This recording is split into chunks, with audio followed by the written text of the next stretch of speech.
Hey guys, today's episode is so exciting because I was interviewing one of the very first purchasers of Birth Story Academy, Morgan. And because of that, I wanted to really be there for her and reward her for investing early in Birth Story Academy when she had an unplanned and unexpected induction at 37 weeks due to gestational hypertension. And that was after a fertility journey and she had suffered a loss. So today we get into the whole entire story. We talk about her fertility journey, her loss, her gestational hypertension, and her induction after her preparation in Birth Story Academy. Okay, let's get to it. What does a contraction feel like? How do I know if I'm in labor? And what does a day of labor look like? Wait, is this normal? Hey, I'm Heidi. My best friends call me Heids. I'm a certified birth doula, host of this podcast, and author of Birth Story, an interactive pregnancy guidebook. I have supported hundreds of women through their labor and deliveries, and I believe every one of them, and you, deserves a microphone and a stage. So here we are. Listen each week to get answers to these tough questions. Birth Story, where we talk about pregnancy, labor, deliveries, where we tell our stories and share our feelings. And of course, chat about our favorite baby products and motherhood. And because I'm passionate about birth outcomes, you will hear from some of the top experts in labor and delivery. Whether you are pregnant, trying desperately to get pregnant, or you just love a good birth story, I hope you will stick around and be part of this Birth Story family. So let's say you're pregnant. That's why you're listening to the Birth Story podcast, and you're preparing for a hospital birth that's upcoming. And of course, this podcast gives you tons of free information, right? But do you really understand the stages of labor? How to know when you're in labor? What if you have to have an induction? What about a cesarean section? What about all of the decisions that you have to make once you get to the hospital? So you get there and then they put you in triage. Birth Story Academy walks you through all the things that happen, like that rapid fire with monitoring and blood work and questions and IV ports. And do you want an epidural? I don't know. Do you? In Birth Story Academy, we literally break down all of those decisions. Pros, cons, risks, benefits, intuition. And we get into it. We make birth plans, we do birth visions, we listen to birth affirmations and parenting affirmations. And at the end of it, you know exactly what's going to happen when you go into labor and when you get to the hospital. What's going to happen after you give birth, newborn care preferences, how to take care of your baby. I guess what I'm getting at is, if you're not in Birth Story Academy, what's your plan? I want you to come join me in Birth Story Academy and let me walk you through all of the decisions that you have to make if you're having a hospital birth, and how to have body autonomy and how to have informed consent and informed refusal. I'm going to teach you and your partner, if you have one, everything that you need to know about birthing in a hospital so that you can walk in that door with some swagger, with some confidence, wash that anxiety away, because you learned everything you needed to learn in Birth Story Academy and you are ready to crush that birth. Okay, let's do it. And let's get to this episode. Hey, Morgan, welcome to the Birth Story podcast. Hi. So you guys, Morgan is a Birth Story Academy graduate. And we kind of had the unique opportunity to just kind of text message a little bit and communicate because she was in Birth Story Academy and I happened to not be at a birth the time that she was in her induction. We were able to chat a little bit, and that was really special because, Morgan, you're actually the first person from Birth Story Academy that I privately and personally coached a little bit through your labor. How wonderful. I joke. I call it doula light because I definitely got the perks of a little bit of doula light a little bit. Yeah. And I'm in North Carolina and Morgan is in Texas. And so she didn't hire me, you guys, for doula services. It just was happenstance that I was available and she was in the middle of this, and we'd built a relationship in the Facebook group and through Birth Story Academy. And so it was kind of fun to just jump on and, like you said, doula light, just do a little something and help move your birth story in a positive direction. Definitely. So Morgan, tell us a little bit about yourself. I am 30 years old. I am born and raised in North Texas. My husband and I are actually high school sweethearts. We have been married for almost 10 years. So we decided to start trying to have a baby around 2019. Okay. And now I have a beautiful and giggly and bubbly 5-month-old named Fallon. Oh, I love it. What's your husband's name? Matthew. Matthew. Okay. Yes. So, because I know Matthew's going to listen to this episode for too. sure. So, shout out to Matthew for some good communication also during your induction. All right. Well, trigger warning, you guys. When we get started, Morgan's going to take us on a fertility journey that includes a loss. So, if that's triggering for you, I would just go ahead and skip through that. So, Morgan, start with 2019. And you and Matthew, again, you were high school sweethearts. You've been together a really long time, and you started family planning. What did that look like? So we knew that I had a uterine septum that had to be removed before really anything could happen. So I had that septum removed towards the end of 2019, and then we were told, hold off for 3 to 6 months, do nothing. So I started tracking my cycles instead of using birth control. And we were avoiding until probably close to the end of the fall of 2020, and then realized pretty quickly that something was up with my cycles. So I was able to kind of go back through the app that I was using, and I had to physically write out on a calendar all of my cycles. My cousin Katie talked to me through all of it, and she's like, something's up. You need to go look at this. So the app that I was using was just kind of auto adjusting windows. And so I wasn't really getting accurate data out of it. So realized pretty quickly, oh, I have 45-day cycles sometimes, or I have 39-day cycles sometimes. So went into my OB right away. She's like, yep, you've got an ovulation issue. So we started Clomid just out the gate very quickly. We did 3 rounds of Clomid with my OB. And in an effort to be really proactive, I went ahead and made an appointment with a fertility specialist here in North Texas, which I'm very glad that I did, because I think my understanding is when you jump into Clomid that quickly, you're kind of spending chances that they might need for IVF later on or for IUI later on. And multiples. Yes. So yeah, which already runs in the family. So we were like, this is dicey. Yeah. So we started with a fertility specialist in March of 2021. We, again, moved pretty aggressively, but she had wanted us to resection my septum, and we had declined. We said, I think we're good. Let's give it a shot. She was comfortable with that. And you had already had the one surgery 2 years prior. Yes. Right. So we had already had the one surgery 2 years prior. There was essentially a lip of scar tissue left over that she was concerned about. Okay. And she said, I'm comfortable giving it a shot. Let's see what happens, but we're going to move quickly. Lo and behold, we got pregnant in our first cycle with them, with Clomid and with Ovidril. Okay. Well, let's push pause right there, because there's a little bit to dissect. Okay.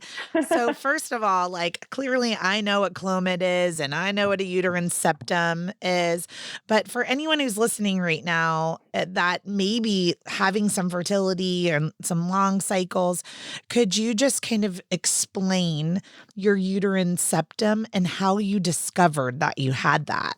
My uterine septum, we actually discovered it the year that we got married, in 2013, because I had asked to be put on an IUD. And since I had never had a vaginal birth, or since I had never been pregnant, they wanted to do an intravaginal ultrasound to make sure that structurally everything was okay with it.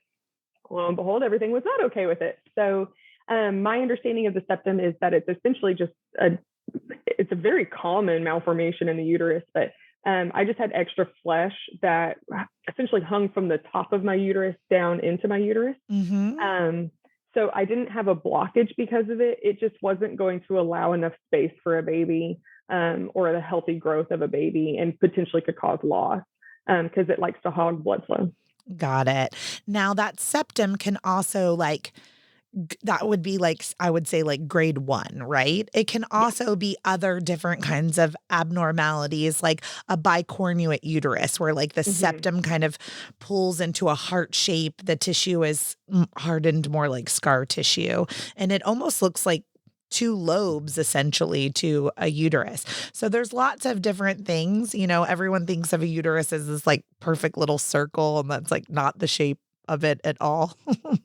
And when you're not pregnant, so when they're doing that transvaginal ultrasound, your uterus is actually only like the shape and size of the palm of your hand.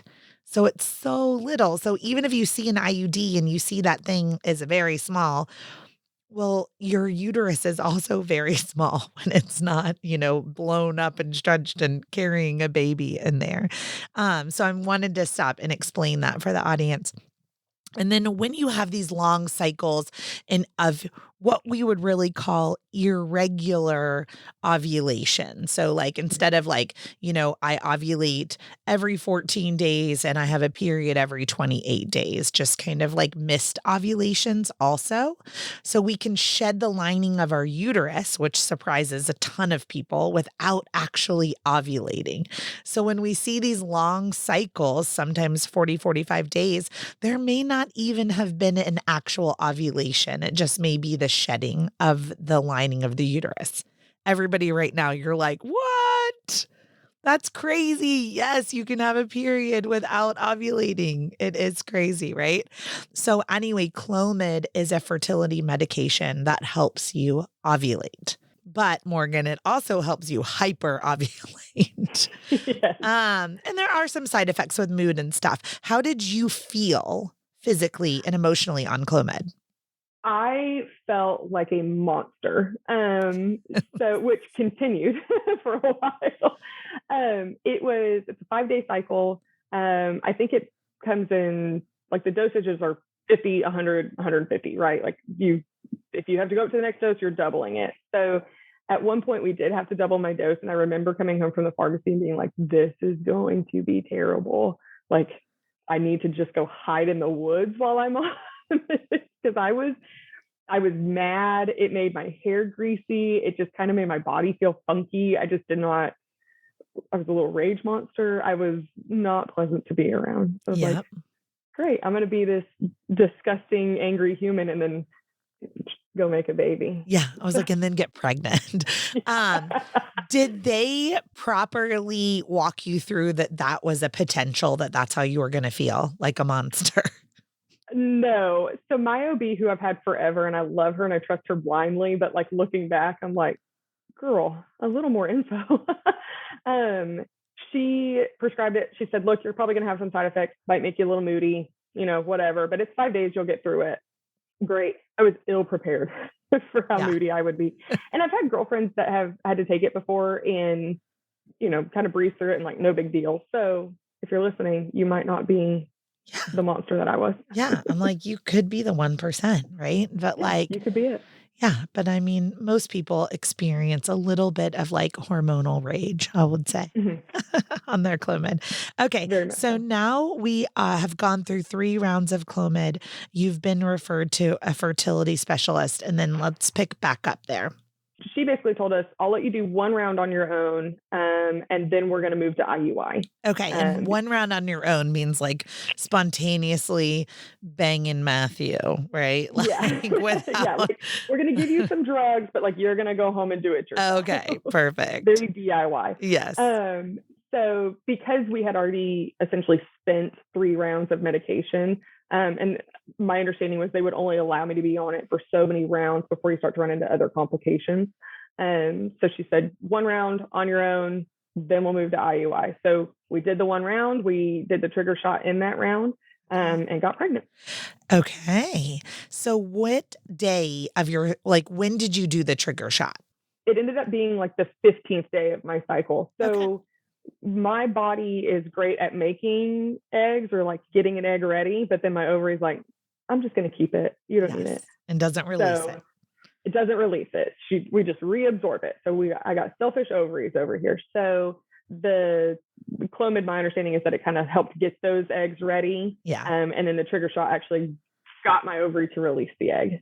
So I believe that Perfect. was on like the 15th day.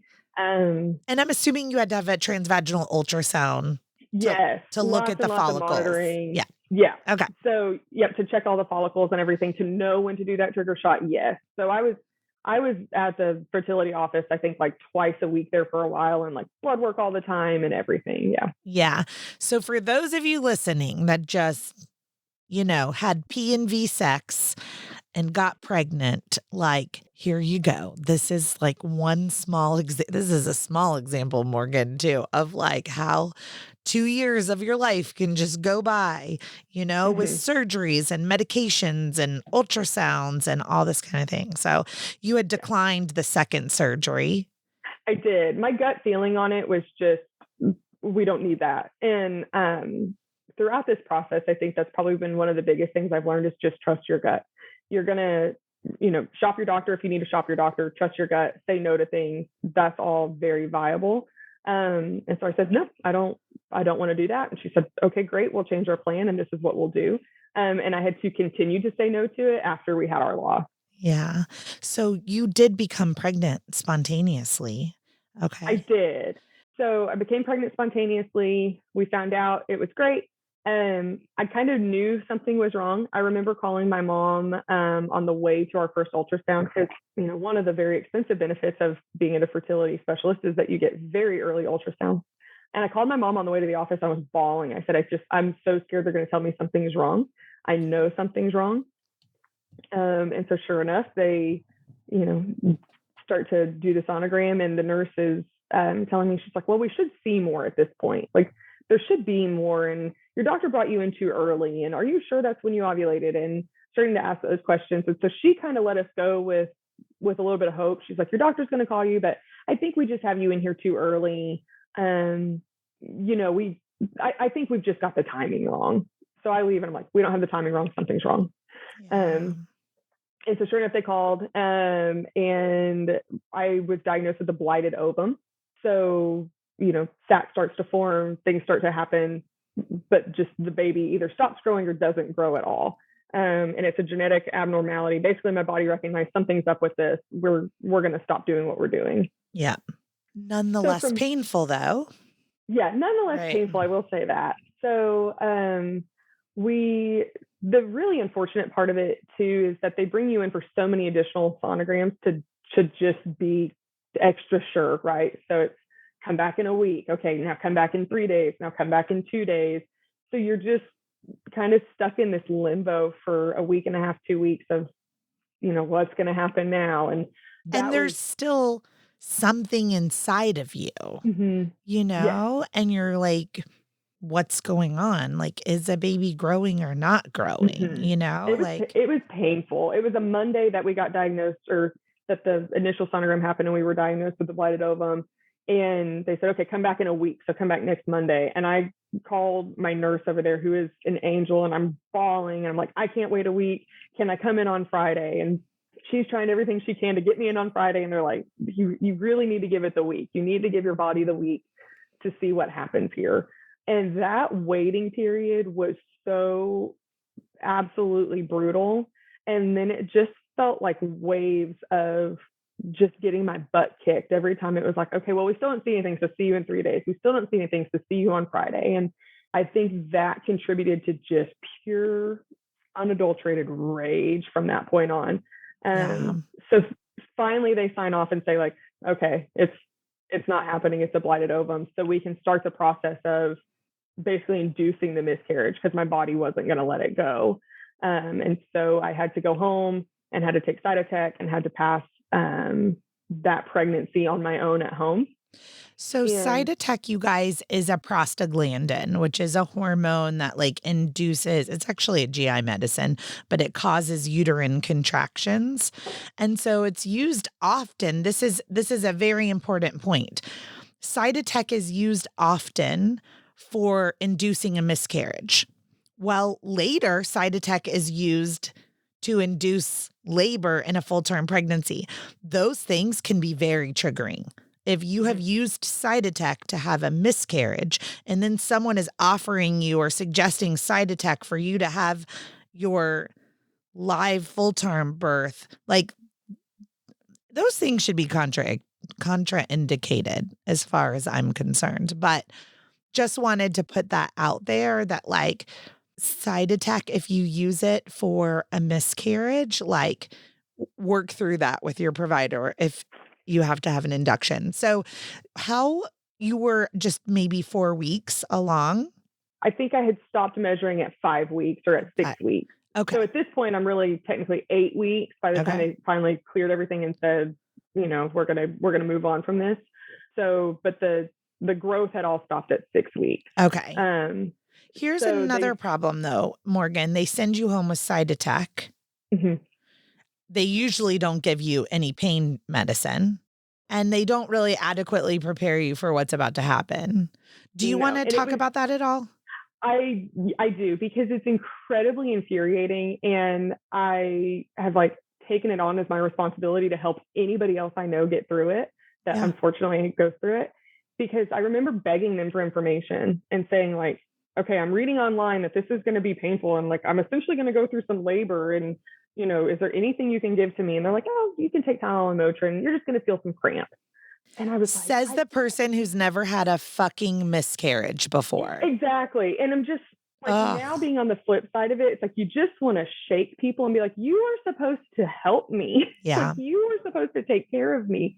And so I remember begging them and saying like, I just need a loose framework. Like, I understand that what you tell me might not be what happens to me, or that it might be no help, but I just need a loose framework. And so my cousin had connected me to a woman that she worked with that had to go through a miscarriage the exact same way that I was. And I've never met her. I probably will never meet her, but she was just this non-consequential guardian angel that I could just fire off a text and be like, what the hell is happening to me? Yes. Awesome. And she gave me more information going into it. It was just very cut and dry of like, you're going to take the Cytotec vaginally. You need to, protect your sofa or protect your bed, wherever you're going to be comfortable. You need to basically like make this nest and be prepared with this. You're going to be sick. You're going to be nauseous. You need to ask your doctor for something for the nausea. And my doctors were like, no, you can take Tylenol and Motrin. It's just period cramps. And, oh no, you don't need Zofran. You're not going to be nauseous. It's fine. So they were just kind of very offhanded with it. And I remember my fertility specialist was kind of no help. So then I called my OB's office, and they kind of were no help too. And I thought, you're the people that are supposed to help me. You're the people that are supposed to take care of me. Why am I getting no help here? So it felt very isolating in a million ways. My husband is a saint and just is incredible. So he came home when we knew what time everything was going to start and brought all the snacks, and we queued up, Yellowstone to rewatch it. And love that show, by the way. Yes. So oh my God. Like, I'm in love with Rip. Side note, people, I know we're talking about miscarriage, and this is like probably an inappropriate interruption, but since you said Yellowstone, which means we're both fangirls right here, my in-laws have a ranch in Montana where they film Yellowstone about like 15, 20 minutes away from their house. And my sister-in-law is like, I don't know if she's like been on the show or they come to the ranch or whatever. But on TikTok, I'm just going to give a shout out to them. Mm-hmm. On TikTok, my sister-in-law and my brother-in-law's ranch is at Skalkaho Stables. And there's some videos on there where some of the cast of Yellowstone has come over to the ranch. So you'll have to go check that out. All right, Morgan. So sorry. Back to our, that's okay. I'm like, to make light of this, but not. But to go back to like, essentially you're writing us a guide right now on miscarrying at home. And so this is so important, like what you're saying about your providers not giving you the support, but like, thank goodness you had this woman that was in your life. And then Matthew. Okay. So you've got Yellowstone on, you've got your snacks, like Chuck's pad on the couch, but still nothing can prepare you for what's about to happen. Nothing can prepare you. And since then, I've realized like I even hid a lot of it from Matt, because I was like, this is traumatic and terrible and awful. And like, how much of this can I get through on my own without having to expose you to some of this stuff, right? So, you start with Cytotec and you just sit there and you wait for the awful inevitable to start. And thankfully, I only had to do 2 rounds of it. The first round of it made me very ill. I remember being incredibly nauseous and thinking like, fuck you, these are not period cramps. Did you have diarrhea? I did not. Okay. But I just was so horribly nauseous, but couldn't vomit. Okay. And it was just like, they should just knock you out and do this, honestly, is just kind of how I felt about it. And there was nothing redeeming to me in that experience. A lot of women that I've talked to have been like, passing that pregnancy is kind of this cathartic end to this chapter and like the start of like the grieving chapter. And it was not that for me. It just created more and more rage in me. So it took about 3 days. We went. How many back. doses? I took 2 full doses of it. And at that point, they kept asking me like, well, have you passed the stack? And I'm like, I don't know. You people told me nothing. I've never done this before. So they brought me in for another sonogram to make sure I passed the stack. And they were like, good job, you did. And I was like, they said, you. Good job. Yeah, it was very insensitive. It's like, okay, good job, Mama. Like, you got it passed. Like, we can start the next round. And it was like, is this your first time? Like, it was so just inappropriate, to tell you the truth. Like inappropriate, because, I understand that everyone listening to this podcast and everyone has different beliefs and faith journeys and all of the things. But like, it is possible, Morgan, that you or the person sitting in front of them, that was a baby to them, to you, and like just saying good job. How freaking insensitive. I'm so sorry. I almost felt like to them, because we never heard a heartbeat, that it was just like, oh, okay, like, let's go on to the next thing. Right. And it was like my grief was never acknowledged, and like the heartache was never acknowledged. And so that was really, I think, what kicked off like my desire to just like go beat somebody, to tell you the truth. Yeah. So it took a lot to work through it. And I think just the general mishandling of women or people in grief's emotions going through that process probably did not help. Yeah.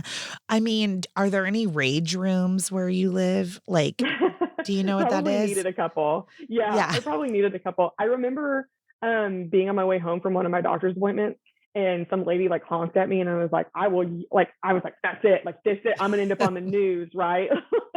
Yeah. So it's an experience that I don't wish on anybody, but if it does fall in somebody's court, I think it's important to shop your care at that point. Yeah. If you don't feel like you're being cared for the way that you want to be cared for, fire them and go on. Yeah. And fertility clinics, unfortunately, are like notoriously famous for just like treating people that are trying to have a baby like herded cows. Just, it's like, I'm in the business of getting you pregnant for real, so let's go on, right? Yeah. So it's very much how it felt. It just is really hard. Okay, so you didn't have to have a D&C or a D&E as a follow-up, was essentially what she was trying to say, rather than good job, and that you could try to get pregnant again on the next cycle or two. Yes. So because we had essentially spent the round that we were allowed to go home and try on our own, they said, call us back when you get a period, and we'll start monitoring you again and get your IUI scheduled. Okay. So we said, okay. So, that it takes for some people, for me, it took months for my cycle to come back. Okay.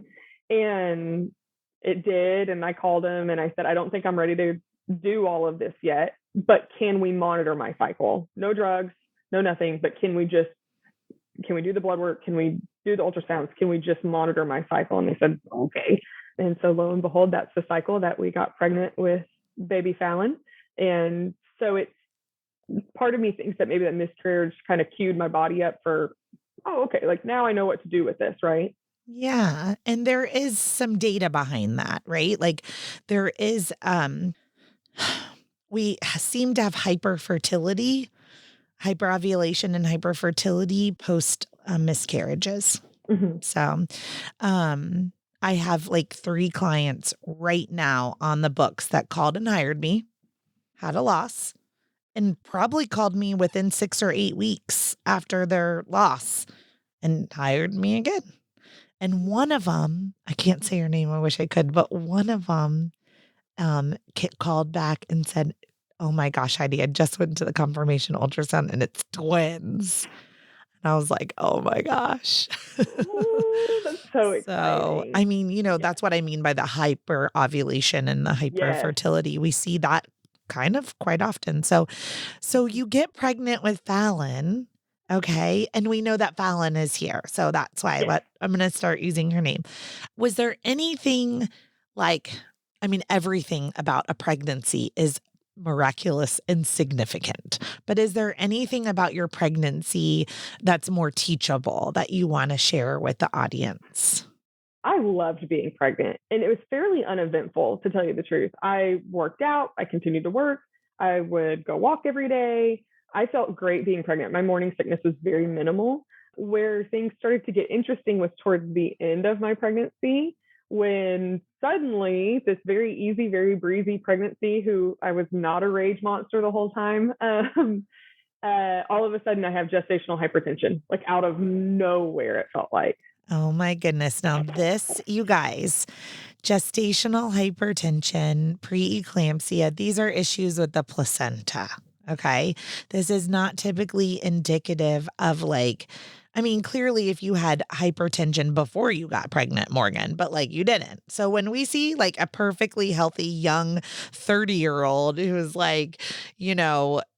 working out in her pregnancy and eating healthy and all of these things, throw gestational hypertension, there's a lot of alerts that kind of go up, like spidey senses of hey, where's this coming from? What's that Mm-hmm. placenta doing?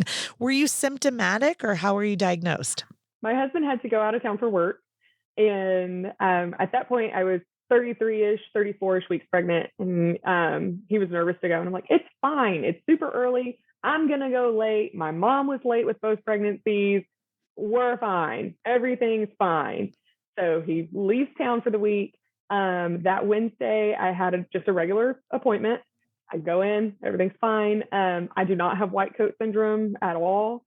And I'm sitting there, and the nurse takes my blood pressure and then takes it again and then takes it again. And she's like, okay, I'm gonna have you just relax for a little bit. I'm gonna come back in. Okay. So my doctor comes in and talks to me, and she says, okay, I'm gonna do your blood pressure one more time. Cause do you have any questions? No. How do you feel? Great. Easy appointment. Yeah. So she takes my blood pressure again, and she stands up and she hands me my purse off the chair. And she says, okay, so you're going to go to labor and delivery, and they're going to check you out for a couple of hours. I'm going to call them and let them know you're on the way. And I'm like, did they tell you what blood pressures you were throwing? I was at that point, I was 149 over something. I don't remember the bottom number at that point. Okay. It's probably over 90. Okay. Probably over 90, in the 90s. In the 90s, yeah. So I'm like, huh? She's like, yep. So she's like, it's probably nothing. Don't worry about it. They're going to go check you out. So I remember calling my husband, who is very busy, and I'm like, everything's fine. And out of town. He's in Florida. I'm from Texas. That's kind of far away. Yeah. So, and the man that he works for is incredible. And his wife had just had a baby the year prior. So he's like, if you got to go, we'll figure it out. So it's fine.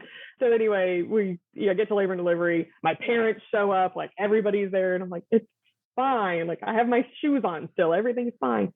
So they checked me out for an hour. It never spiked again. So they sent me home. Okay. That was Wednesday. My doctor calls me and says, take it easy. You still work, you still do stuff, but just no more working out, take it easy, stay close to home. So that following Saturday, I went to a baby shower and felt great. I took it very easy. I sat in the chair and drank my punch. And my friend who I had gone with drops me off at home. And I walked into my bedroom to change my clothes. And this wall hit me all of a sudden, where I'm like, I don't feel right. Something's weird. So I take my blood pressure. It's 145 over something in the 90s. I'm like, oh no. So I call the on-call doctor, and she says, watch it for an hour, but you're probably going to need to come in. Did the wall that hit you, was it just a wave and then it went away? Or was it a wave and then it stayed? It stayed. Okay. So it hit me like a wall, and then it just stayed, where I just kind of felt like my body wasn't my own, and I had a little bit of a headache, and everything just felt a little more difficult. Yeah. And I started to get a little bit puffy, not severe, nothing like that. So the doc says, watch it for an hour, call me back in an hour. I'm probably going to have you come in. So I call my girlfriend that had just dropped me off at home, and I'm bawling because nothing's ready. I don't have a bag packed. I've got mountains of laundry to get done. And she's like, I'm on my way. So here comes Andy doing all my laundry, packing me a bag for the night, doing the whole thing. My mom comes, but it had slowly made its way back down into normal. I'm like, okay. So my mom says, I'm going to stay the night with you. Like, we'll just make sure you're okay since Matt's out of town. Okay. Because now you're 35 weeks. I'm 30. I'm like end of 34 at this point. Okay. So almost 35. Yeah. So I get in bed and I feel great. I feel fine. I'm like, this is stupid. I get in bed and I'm laying there for about a half an hour, and here comes that wall again. And so I walk out to the living room and I'm in tears. And I tell my mom, like, we have to go. Like, this is what's happening. They're going to want to check me out. So they admitted me for 24 hours. Never spikes again at the hospital, of course. Oh my goodness. Did they administer medicine? No, they literally just watched me for 24 hours. And they had me collect my urine to test for proteins and everything to make sure that I didn't have preeclampsia. Okay. But everything was just coming back sunshine and rainbows. So it was fine. But because I had the 2 recorded spikes, now all of a sudden I have gestational hypertension. Yeah. And so I go to my follow-up with my doctor as soon as my husband's back in town. And she says, okay, so we're going to induce you at 37 weeks. And I'm like, no, like, I feel fine. Everything's fine. Like, this is stupid. She's like, well, you need to be on modified bed rest. And I'm trying to like weasel out of it. And she finally looks at me and she says, this doesn't get better. Like, this condition that you have is only going to either stay the same or get worse. So I need you to trust me. And 37 weeks, like, baby's good to go. There's no need to keep you pregnant longer than that and put you at risk. I need you to trust me on this one. Like, this is what we need to do. Morgan, agreed. Just so you know. Yeah. Like, if I was your doula, I would be like, okay, well, what about 36 weeks? You know what I mean? Exactly. So there had been this discrepancy with my due date, because I knew when I ovulated that they were going based on my period. So they had me a week further along than I knew that I was. Okay. And nobody seemed to listen. It's like, you guys, she's not 37 weeks. She's 36 weeks. They're like, we're checking her out. She's good to go. We're going to do this. Okay. So I remember going home on bed rest and being like, this is so stupid. I feel great. I feel fine. Like, are you sure I can't work out? Are you sure I can't go for a walk? I can hear the denial in your voice, Morgan, right now, because then you're like, and then this wall hit me where I felt terrible. And then you're like, let's just once in a while. Let's pretend that didn't happen. You know what I mean? So I'm sitting at home the first 5 days and I'm like, this is dumb. And then all of a sudden, as that time at home progressed, I just started to realize oh, I am in trouble. This is happening to me. So my blood pressure is just getting high and staying high, but I never hit the threshold of preeclampsia. I just stayed in that gestational hypertension range. Okay, so you guys, what Morgan is talking about with gestational hypertension is spikes in blood pressure. And we know that is coming from the placenta. Okay. But then there is preeclampsia. Okay. And preeclampsia, a marker of preeclampsia is also hypertension or high blood pressure, right? But there's also protein in the urine, which indicates there could be impairment with the kidneys. There are other signs of kidney problems, including elevated liver enzymes to show that there could be an impaired liver. There's low blood platelet counts. You can get fluid in the lungs. Headaches that are do not go away with medication, and then visual disturbances too. So there's a lot more symptoms that go along with preeclampsia than just gestational hypertension. So it's really important. Morgan, when they sent you over, they were doing the urinalysis and the blood work and the monitoring of the baby, right? And looking at ultrasounds and non-stress tests to determine okay, is this gestational hypertension? Is this preeclampsia? And so it's really important to make that determination. So here you are with good old gestational hypertension. But you're starting to feel worse and worse. I'm starting to feel worse and worse. And I still felt good enough that I was irritated that I couldn't do things, but bad enough that I knew, okay, I need to behave myself. I really can't push my limits here. So I had weaseled enough with my OB that she said, fine, we'll go end of 37 weeks to make you feel better.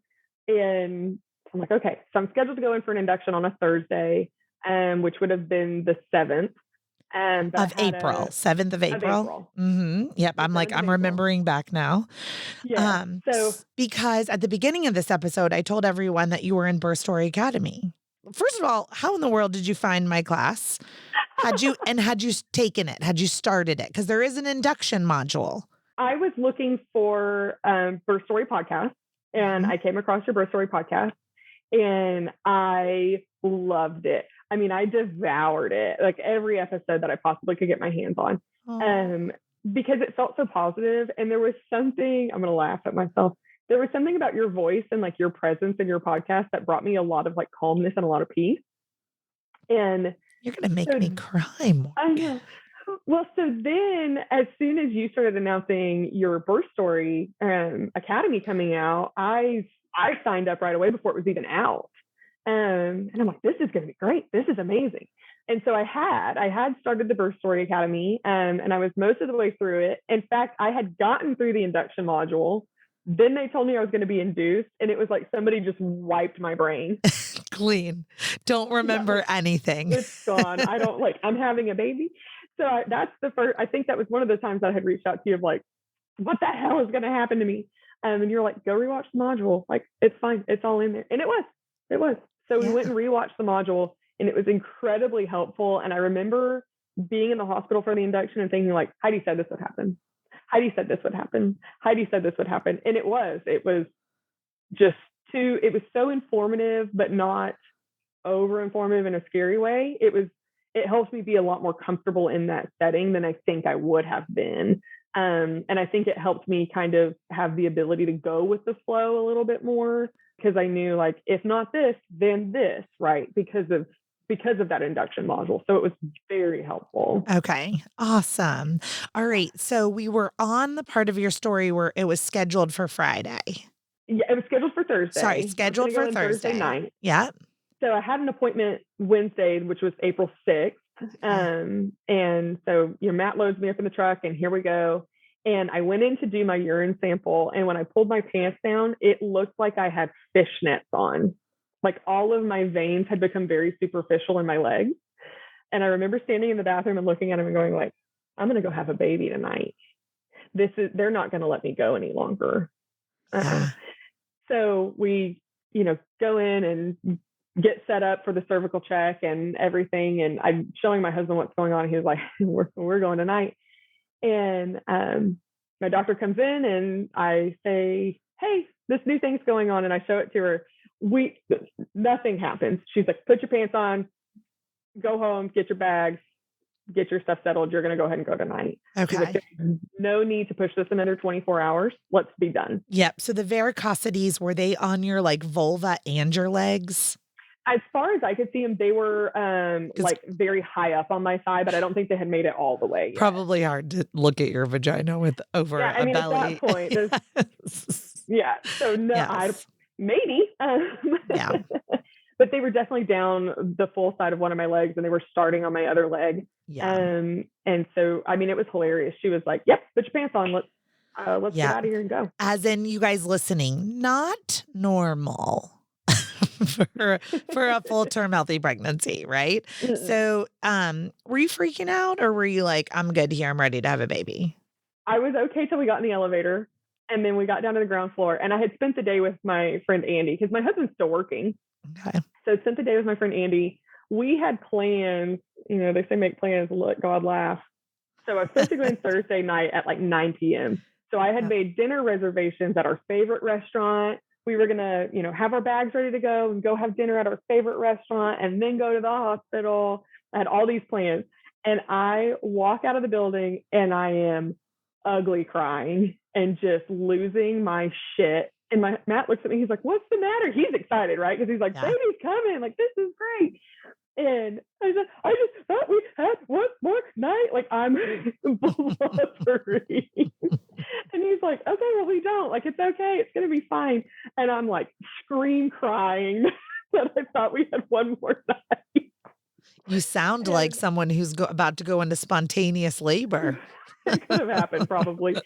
So we, go home, get dinner, get our bags, make our way to the hospital. And But how were you feeling aside from like that burst of emotion? Like, were you still feeling the sensations of hypertension? yeah, I was still getting like waves of the hypertension. They were coming Okay. a little bit faster. But overall, I felt pretty good, to tell you the truth. I was a Okay. little bit anxious because at that point, I was, from what we knew, because we had skipped the cervical check at that appointment, but from what we knew, I was at a straight up 0. Okay. So I'm thinking, like, we're going to go try to induce this baby who is not ready to come. And is this going to go okay? And, if there's no signs of her coming, like, is it smart to induce her? Like, am I doing the best thing for her? Is she really ready? Yep. All of those emotions are happening, right? And the answer, Morgan, is yes, yes, yes, yes, yes. Okay. Like the only time I ever get on an anti-induction like platform, because everybody in here knows that listens, I had 2 inductions and I elected my second one, like it's not like I shouldn't say I'm pro induction. I'm pro choice in that it was my choice to have an induction. And I appreciate that. What I don't like is when they're like, you're 41 weeks and totally healthy. So let's induce. And I And you're thought like, that was what? the fight I was going to have, right? Right. My whole pregnancy, I'm like, I'm going to be pregnant forever. Like, it's fine. It's a good thing I like being pregnant because I'm going to be here forever. Yes. And Headache, to just, varicosities, swelling, waves of just big hypertension. Like, yes, your baby and you are safer if the baby is on the outside than on the inside. Like 100%. appropriate induction. Appropriate induction. Yeah, if I could go back and like shake 37-week Morgan and be like, girl, it's fine. So we go to the hospital. I'm still kind of like, this is unnecessary.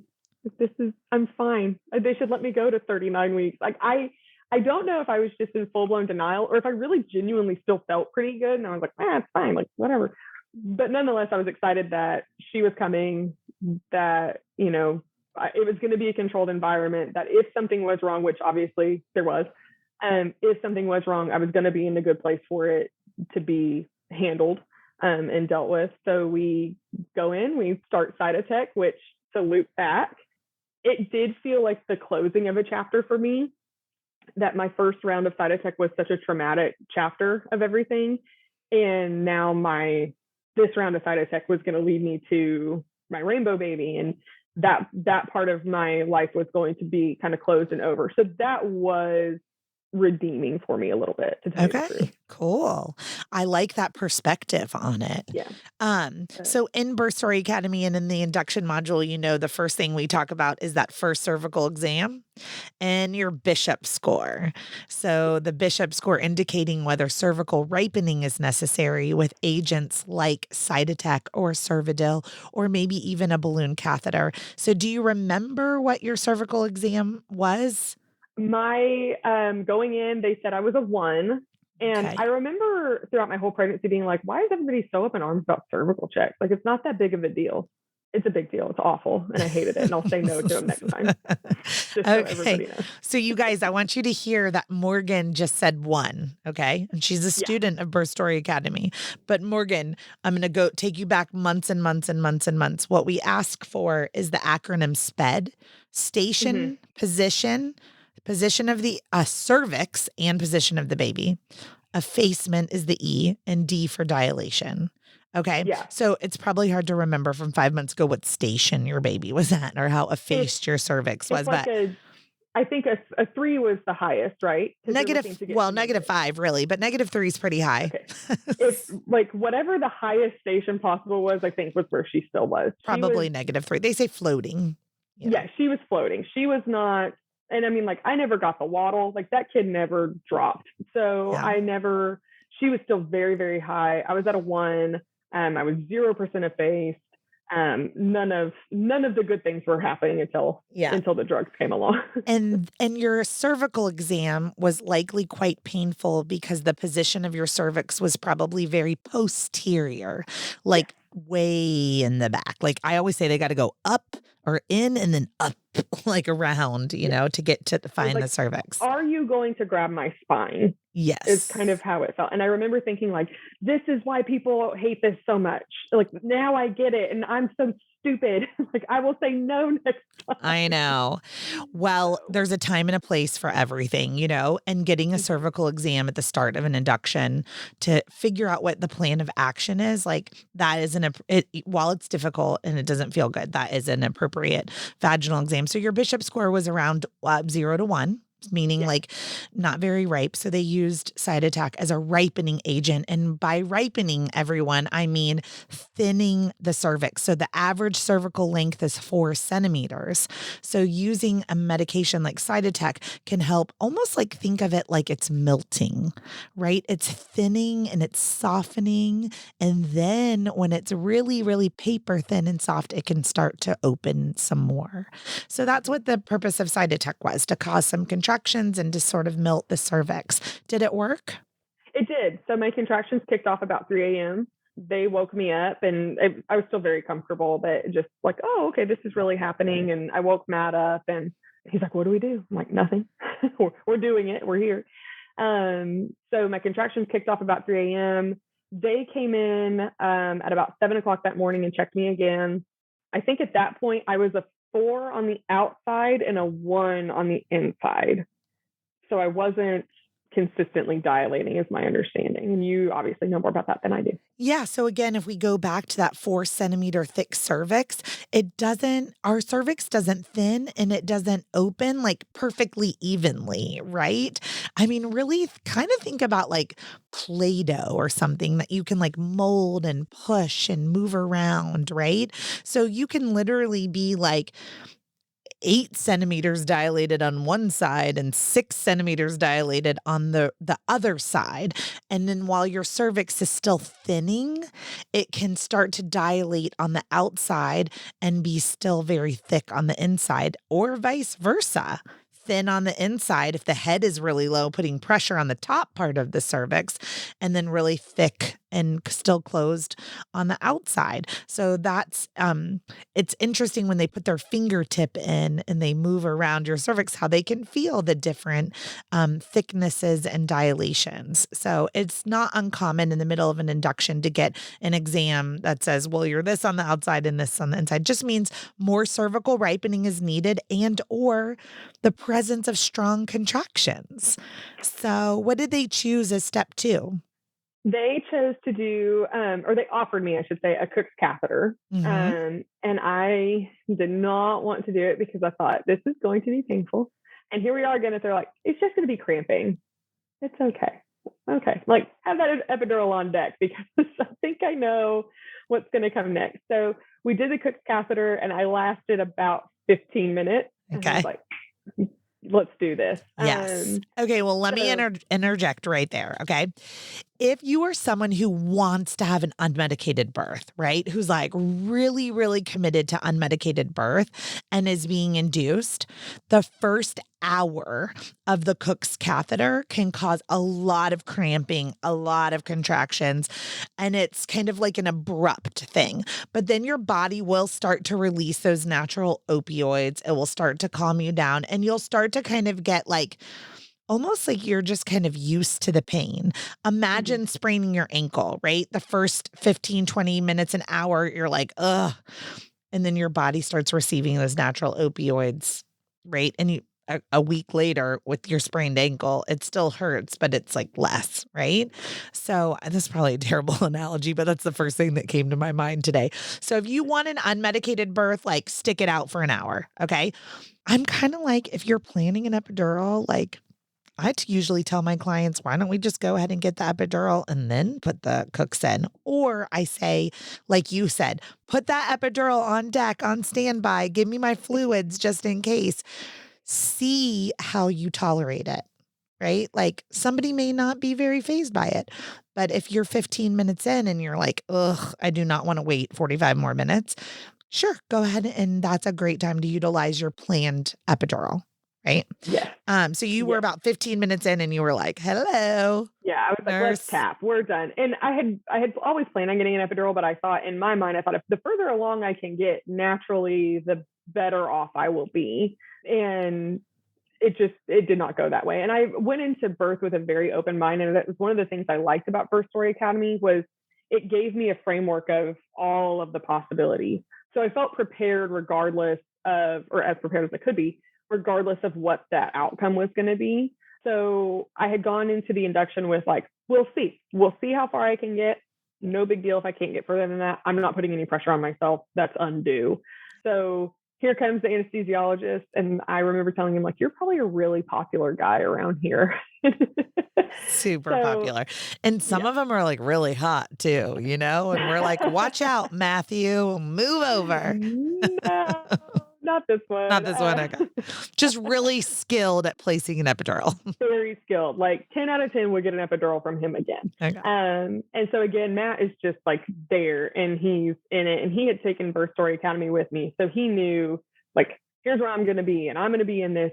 And was just incredible. And he was keeping all of our family updated and all of our friends updated. And then like, just, you know, he wasn't one of those guys that was like, can you shut the TV off and come over here? Like that was not it. He was in my space. And when they did the Cook's catheter, I remember him just like holding my hands and like I could see the pain in his face watching me be in pain. So I felt very much like I had a very solid teammate through all of this. Yeah. So they do the epidural and it lowered my blood pressure back to normal, which then causes me to pass out. Basically. To be symptomatic. And it's not that it was like your blood pressure is normal. It's the rapid drop. The rapid change in it. Yeah. So myself and the baby both had issues with it. So, you know, here they come back in the room and put me on my side and here's oxygen and here's this and pump me full of fluids again.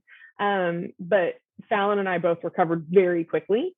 And at that point, we hadn't even started Pitocin. So they said, okay, we're just going to sit for a little while and watch you and kind of see what happens. So Fallon's heart rate came back up. She was doing great. I was doing great. So they came back in and said, let's go ahead and start Pitocin slowly. And so that's what we did. And we kind of rode that out for a little while. And the Cook catheter was still in? The Cook catheter was still in. Okay. It was in from, I think I got it at like 9. And I think it came out at like 4 p.m. Perfect. So Cook's catheter can last up to 12 hours, okay, before they remove it for many reasons, including infection or the potential of like accidentally breaking your water, those types of things. It is removed if your water were to break, and it will sometimes come out on its own with a gentle tug when you go to the bathroom if you are 4 to 6 centimeters dilated inside and out. So a Cook's catheter has a balloon that sits on top of the cervix and then a balloon that puts pressure on the bottom of the cervix. Going back to that cervical changes not happening evenly, it's a hope that you're putting pressure on the cervix evenly to help it thin and efface and open more evenly. So that way, when you're about 4 to 6, you could like pull it out. Or like I said, if your water breaks, they would take it out. Or after 12 hours, they would take it out. But it's great to use a Cook catheter in combination with Pitocin in an induction. You're building momentum. So instead of just doing one thing, and again, I'm talking about Morgan, who is a planned epidural, right? Maybe take it a little bit slower if you're planned unmedicated. But if you're planned medicated and everyone's doing well, like you and Fallon had recovered from that initial blood pressure drop, start your Pitocin and build on that momentum. Yes. Yeah. So that's what we did. So they came in, the doctor came in and removed the Cook's catheter and broke my water at the same time. And she herself was pregnant. And my husband says, hey, we had talked to our original OB about that I wanted to catch the baby. And she was on board with it. How do you feel about it? And she said, this is my 3rd pregnancy. And I've been trying to get my husband to do it for all 3. Yes. Like you're in. Awesome. So she was very receptive to, you know, if we said no to something or wanted to try something different or wanted to do something slower, she was extremely receptive to it. She was like, please eat, you know, whatever, like get some food in you. It's going to be a long day. So she was very open to kind of how we wanted to do the induction. So that part was great. We we break the water. All of a sudden I'm, from a 4 to a 6, like great. At that point, I think that's when you and I started talking about different positions with the peanut ball. Yeah. And so here comes Matt Salus rolling me around and putting peanut balls in places. And, he was kind of keeping track of, you've been there for 15 minutes, let's roll you this way. You've been there for 15 minutes, let's try this that Heidi had said. So he was very on top of all the positions that you had sent, which I'm just thrilled and over the moon with him. It was like having my own personal labor and delivery. Go Matthew, go Matthew, go Matthew. Woo, amazing human being just in general, but like would have a baby with him again. So we were doing all of the things.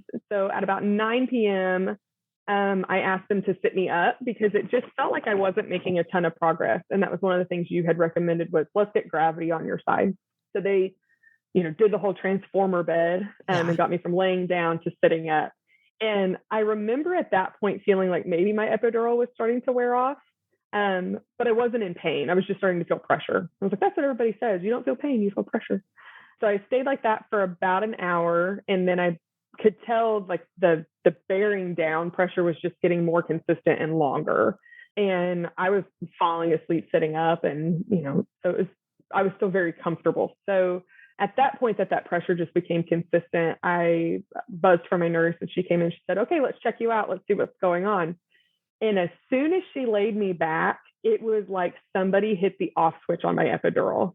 And I still don't know what happened, but it was gone. So I was numb from the middle of my thighs down, which is great, but not where I need to be numb at that point, right? Okay, I know where you're going with the end of this story, and I wasn't like even part of that part of the story. When you have an epidural and it first goes in and you're 4 centimeters dilated, right? Like you're like, woo, this is the best thing in the world. I'm not feeling much of anything at all. And you take a long nap, right?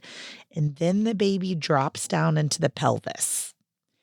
And I'm telling you guys, 100% of the time, well, no, I'm not going to go 100% because sometimes the epidural is real heavy and you don't feel anything. But like most of the time, when the head gets really comfortable with a lot of the nerve endings way down low, and that pressure builds, I see my birthing persons just start to squirm, right? Oh, the moms are just like, oh my God, move, move, move, move, move. They're like, it's not working. And it's like, it's time to push. So I'm assuming you were 10 centimeters dilated and ready to push. And it's not that your epidural wasn't working. It's just that like the baby has now come to a point where the epidural doesn't go, which is push your baby out zone. And they don't tell you that. Nope. It's like people should tell you like, yeah, oh, you're feeling pressure, not pain. And I remember the nurse saying, you're feeling pressure, not pain. And I was like, I'm going to hurt you. Like, I know what I'm feeling. And because it did change from pressure to pain. And I think that's the part that I wasn't anticipating. I just thought, oh, I got an epidural, so the whole thing's going to just be, pressure, not like actual ring of fire. I thought I had opted out of the ring of fire. Yeah. So, and like I said, there will be some people who like, don't even know how to push because the epidural's so heavy and they literally can't feel anything. Right. And I've told the story on the podcast one time. I opened the mom's like leg up to like roll her position and the baby came out and I was like, oh, like she didn't even push. That was weird, So like every now and then, but for the most part, we'll see anyone having a baby just start to get squirmy, like, oh, this is really starting to feel. I will, this is just in all fairness, everyone, right? You're still probably only feeling about like 10 to 20% of what you would be feeling if there was no epidural at all. So it does significantly take the edge off, but still can be, quite painful. Yes. So, and I just wasn't anticipating it. I think had I anticipated it, I probably would have been, and maybe I didn't pay attention in class that day, but I probably would have been more prepared for it. But a lot of what I had learned from the natural module in Birth Story Academy kicked in. And I thought, okay, this is the boat I'm in, so I better figure out how to row it, right? So they said, okay, you're complete. Let's do some test pushes, and then we'll call the doctor. I did 3 test pushes, and they were like, stop. We're going to call the doctor. You're pretty good at this. So, That's great That news. means that like the baby was at the base of your vagina, and when you pushed, the labias were opening. That's when like they prefer to have someone trained in delivering a baby be in there, including your NICU team, because you had gestational hypertension and you were early, well, like I would call late preterm. Definitely. So I kept asking them, like, can I sit back up? And they sat me back up because I thought, okay, that'll help my nausea and that'll help the pain. And it just got worse. So I'm like, okay, lay me back down. Oh And so I'm no. like, where is that doctor? And they're like, she's 15 minutes away. Yeah. So if you guys are listening and this happens to you, if I had gotten a hold of Morgan or I had been her doula, I would have thrown a nitrous oxide mask on your face and had you Yes, just breathe in some nitrous oxide, because that can be that like would have been. a gentle way to just kind of take the edge off, right? Or did you have an epidural button? So I had an epidural and I bolused it and Yeah. Did it nothing. didn't touch It it. did It did nothing. nothing. Okay. And I don't know if I was just too far behind it. No, it was where the epidural was placed. Yes. Yeah, it was just where the epidural was placed. It just wasn't going to cover that part of you.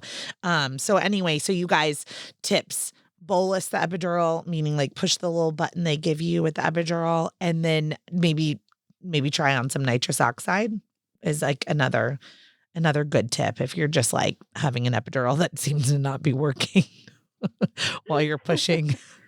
Right. So they laid me back down because I was getting so kind of out of sorts, to tell you the truth. And Matt got a hold of me and just kind of like locked on, and he was like, you're going to have to breathe and we're going to have to get through this. And so my nurse and the tech were kind of like chit-chatting and small talking back and forth, and he could tell that like it was not going to put me in the zone. And so he just kind of got face to face with me and was like, we are going to do this, and like you're going to be okay, and you can do this, and you're amazing, and this is going to be fine. Awesome. So he was just incredible through it. And he jokes now that like in our hospital bill is probably like the arm to the hospital bed, because I was just shaking. And I heard your voice and I heard Birth Story Academy, and I thought, okay, I need to get vocal and just stay low and keep my mouth open and my airflow going. And so I just was moaning through it. And I could feel my body contracting and trying to push her. And I remember the nurses saying, like, don't push. I'm like, I'm not. It is my body doing this. And I was so thankful for what I had learned from you, knowing, okay, like my body's doing its job now. And so I think that helps me not panic as much as maybe I would have. Yeah, like your body will not hurt itself. Your body will not hurt itself. And so at some point in that 15-minute wait, Fallon's heart rate started to crash again. And I remember the nurse telling me, you need to roll onto your side. And I said, I can't move. And she said, you're going on your side. Oh, this makes me mad, me Morgan. Well, what you needed to do was push. No, what you needed, Morgan's heart rate was decelerating because her head was being compressed for too long, because your body was supposed to be pushing her out. Your body was trying to be pushing her out. So if you had been given permission to follow your body's lead, Fallon's heart rate wouldn't have been tanking because she would have already been on the outside. She wouldn't have been on the inside anymore. Yeah. Mm-hmm. My body's like, why are we not doing this? She's ready to go. And I remember telling them, and we have an audio recording of the whole thing. I had asked Matt, like, I want an audio recording because I want to hear her first cry again. And so we have an audio recording of the whole thing. And I was actually surprisingly calmer than I thought that I was. And I just remember telling them, like, she's going to come. Like, that doctor needs to get in here. And you can hear at one point in the recording, the nurse says, where is she? She's got 1 minute. And I'm like, she doesn't have that long. So here comes the doctor flying in the room, right? And remember earlier in the day, Matt had asked, I want to be involved, I want to catch. And so she points at him across the room. She says, are you still in? And he said, I'm in. And they throw a gown on him and they throw gloves on him and they're trying to like tie him up. And she's like, we do not have time. Like, slide him in here. So, oh my gosh, this is awesome. It was amazing. So we had kind of anticipated it would be like, okay, put your hands where my hands are, and like, I'll teach you how to drive. She wheels him up front and center, right? And like, he's at the business end of everything. And she's standing over his shoulder, coaching him into it. she's like, here's where you're going to put your hand. So she, like shows him and then leaves him alone and says like, okay, now this is going to happen. So when Fallon's head was born, she then got involved and helped turn her. And she had her cord was wrapped around her neck twice. So she took care of that right away. Yeah. And then just kept coaching Matt and telling him what to do. And so I remember feeling each part of Fallon coming out of my body. And it was so unbelievable. And I remember in that instance thinking like, okay, I'm not that mad that my epidural isn't working that well, because this is amazing. So cool. So he fully delivers her, Doc is a little bit involved. They throw her up on my chest. Or she didn't make it all the way to my chest. They threw her up on my belly, and we kind of all knew that something was going on. Like she just wasn't really coming around as fast as we had hoped that she would. And so, like you said, the NICU team is on standby because you're, late early term and she's a little small and we've got blood pressure problems. So they thankfully did everything in the room. So they whisked her right over to the warmer and kind of got her rubbed and warmed up. And I'm asking, is everything okay? Is everything okay? And Matt's back up at my head and, he's crying because he's seen her and everything's amazing. And so we finally hear her start to make a little bit of noise. And I remember my doctor looking up at me and saying, if they're laughing, everything's fine. Because you could hear him kind of chuckling.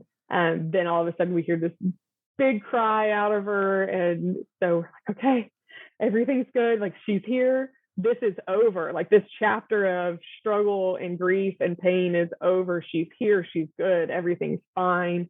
And, he got to touch her first and he got to hold her first, which is just like the most redeeming thing about the whole experience to me was that he was, even with a little bit of complication in there, he was still able to very much be involved in the way that he wanted to be. Because I think it would have been really easy for the health system to say, stand back, Dad. Like we've got problems. I'm involved. Right. Yeah. Oh, I think it's so beautiful, Morgan. And I love that you had great advocacy plans. Like you had preferences for your induction. Like it was just goosebumpy. Okay. It was the best. But okay, so she turned a corner and she started all that stuff. How much did she weigh? Did she get to come and stay with you for the remainder or did she have to go to the NICU at all? No, she got to stay with us, which was really, really, really amazing because I thought, okay, like she was smaller than we had anticipated. She was 5 pounds, 15 ounces. Okay. Which that's pretty good for 37 weeks. Yeah. That's a pretty solid little baby. Everybody in my family has huge babies. I was a 10-pound baby. So my mom was like, what do we do with a 5-pounder? We've never had one of these. Yes. So she was great. So she got to stay with us. Right after she kind of came back around, we noticed that, and they had brought her back over to me, we noticed that all of a sudden there's more people in the room, like everything was kind of a buzz. And so Matt starts asking like, what's going on? And they're all looking at my placenta. And at that point, she was diagnosed with a villamenous cord, which we had no idea that she had. Ding, ding, ding, ding, ding. Gestational hypertension. Bingo. Now we know. So, and now we know. And so it's like all of a sudden we have all of these questions kind of in our heads that have just been slowly answered over time of like, this explains the gestational hypertension. This explains some of her decelerations that were out of character throughout the induction. This explains a lot. So maybe her a little bit of size, but she was a pretty sizable baby for being that early. Had you not induced, she probably would have had some intrauterine like growth restriction or what we call like small for gestational age, so the induction, like it was absolutely appropriate and it was, is very helpful for her. Let's just say that. Yeah. I think it's just amazing too, that my body and her body were working together to tell my body to send up these red flags of, hey, look, we've got a problem. Like you've got to get this baby out for both of you. Right. Yeah. And so we have all these people buzzing around and looking at my placenta because a lot of them had never seen one before. I had never heard of it. It was a really strange kind of experience to see that. And then we had a lot of people telling, we still have mixed information on it. So you can probably explain it better than I can. So from what I understand with villamenous cord, and I've seen several, it's only 0.5% of births. So the fact that I've seen several is, pretty unique, but it's so you have two vessels in a vein. So like essentially two arteries in a vein. You can have a single vessel, but most healthy cords have two vessels in a vein, and they typically attach to the placenta with a central cord insertion. Okay. With velamentous cord, it attaches like to the amniotic sac versus the placenta, and then there's a gap. And so with that can be some blood flow issues and things. So sometimes we see like really bad things happen with velamentous cord, like stillbirth, right? Mhm. Other times we see things like gestational hypertension and small for gestational age, just because there's velamentous cord doesn't mean there's going to be fetal demise or, something terrible is going to happen. It just means it's at a greater risk of the placenta and the baby not exchanging and communicating like blood flow, volume, nutrients, all the things that it needs. It's just a potential for a complication. So it sounds like Fallon kind of gave you the warning signs. The placenta gave you the warning signs, and she was able to get here earthside pretty uncomplicated. So Pretty uncomplicated. So it was just amazing to think, and I've heard you say it before of like, you think your baby's going through this crazy transformation between like the inside of your body and the outside of your body. So to look at her that night and think, oh my God, you went through all of this today, and you're real and you're here and you're healthy and you're fine. And all of those things was just this rush of emotions that I don't think that we could have been prepared for at all. So she was born at 11:29 p.m. And we got to snuggle her and keep her to ourselves all night long. And then grandparents got to come the next day. So we, for the end of my pregnancy to become complicated, it could not have probably been a better induction. I feel like I learned a lot through Birth Story Academy and also just through the induction that, okay, the next time if I have to be induced, here's the things that I'm going to stand my ground on. And here's how I would prefer to do it. Just because even when you feel like you have a lot of autonomy and a lot of, say in what happens, it still very quickly becomes what they're going to tell you you're going to do. And so I think that I'm a little more prepared going into, if there is a second time to do it, that I can say, no, this is really what we're going to do, because I've been down this road and I've seen it, go a different way. And this is how I'm going to do it this time. Yeah. Well, Morgan, you are super educated, super empowered and informed. Congratulations on the birth of Fallon. Before you go though, what's your favorite baby product? So if like your bestie calls you up and says, let's see, Andy was your bestie, right? And Andy's like, I'm having a baby.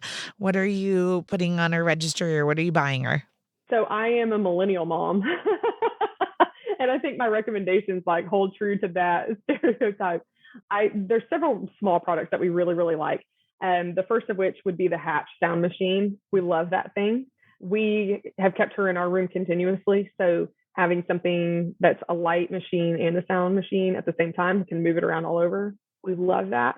And then the best $6 I ever spent was on a butt paste spatula. And I cannot recommend it enough. Okay, tell me. I don't know what this is. So what is a butt paste spatula?